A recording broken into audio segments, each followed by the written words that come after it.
तो आज अपने सीखेंगे बीजी में रॉयल्टी कैलकुलेशन करना। रॉयल्टी कैलकुलेशन, ठीक है।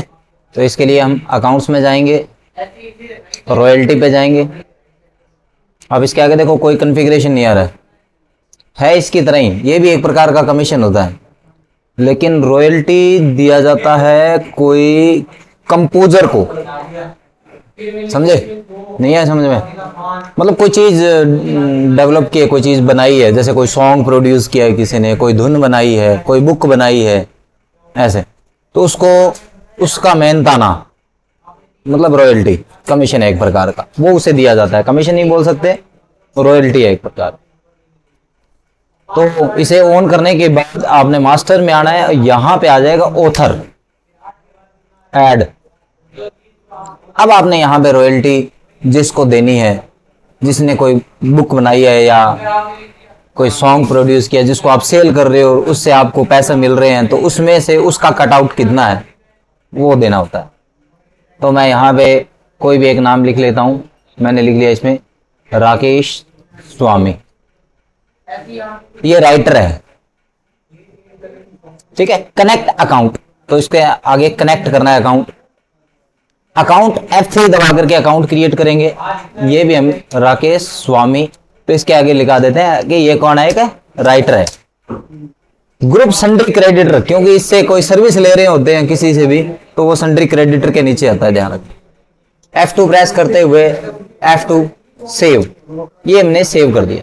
इसको भी आप सेव कर दो, ठीक है। ये हमने एक ऑथर क्रिएट कर लिया। अब इसने बनाया क्या है वो आपने यहां पे लेना है आइटम। मान लो इसने एक टैली प्राइम की बुक बनाई है 7.0, ये छापी है इसने पीसेस। इसके बाद यहां पे देखो टोटल नंबर ऑफ ऑथर, अधिकतम आप 10 ले सकते हो। तो इसको कितने लोगों ने बनाया है? एक। आप 2 3 ले सकते हो। जैसे ही आपने एक लिखा तो यहाँ पे ऑथर का नाम आ जाएगा, तो वो जो नाम हमने वहां पे बनाया था मास्टर में, वो यहाँ पे ले लेना। और इसकी रॉयल्टी कितने है परसेंट है वो ले लेना। डिस्काउंट भी कोई देना चाहो तो दे सकते हो, बाकी इसको छोड़ो, कोई बात नहीं। अच्छा, एमआरपी मैंने सेट नहीं किया, बुक का एमआरपी कितना है ये भी चलो वहां पे लगा देंगे सेल प्राइस में, कोई बात नहीं।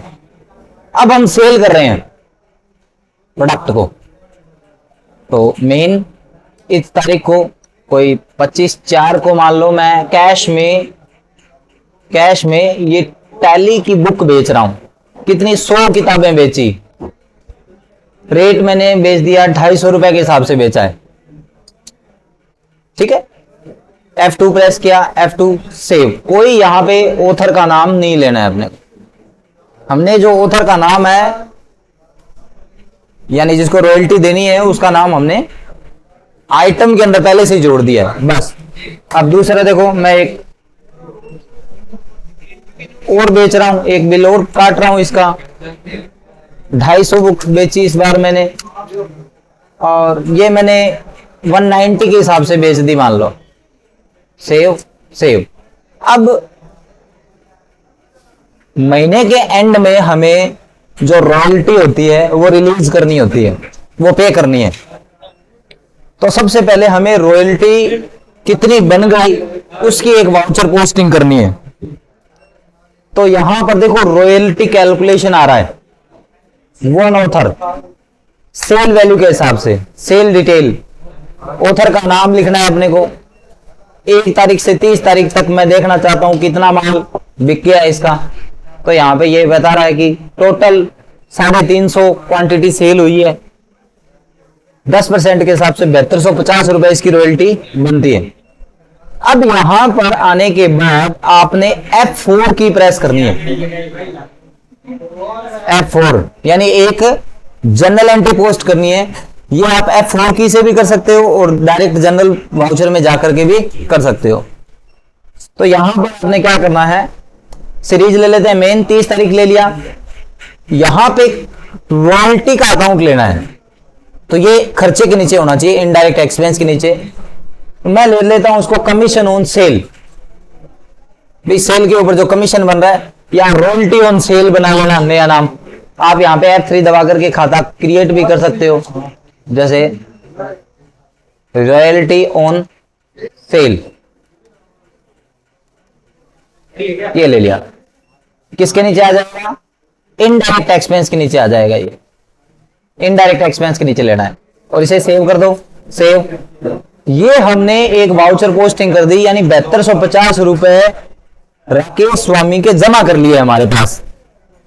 आप चाहो तो इसका Alt L प्रेस करो, लेजर पोस्टिंग भी देख सकते हैं। राकेश देखो, ये हमने एक एंट्री पोस्ट की थी अभी, ये टैली ने F4 से ऑटोमेटिकली एंट्री पोस्ट कर दी थी, ठीक है।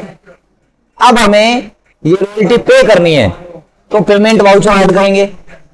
पेमेंट वाउचर लिया 30 तारीख को, पार्टी का नाम, कितने रुपए रॉयल्टी देनी है, एडजस्टमेंट, ये 1 तारीख से 30 तारीख तक की रॉयल्टी है, कैश आपने क्रेडिट कर लिया, ये आपने पे कर दिया। तो इस प्रकार आप रॉयल्टी पे कर सकते हो।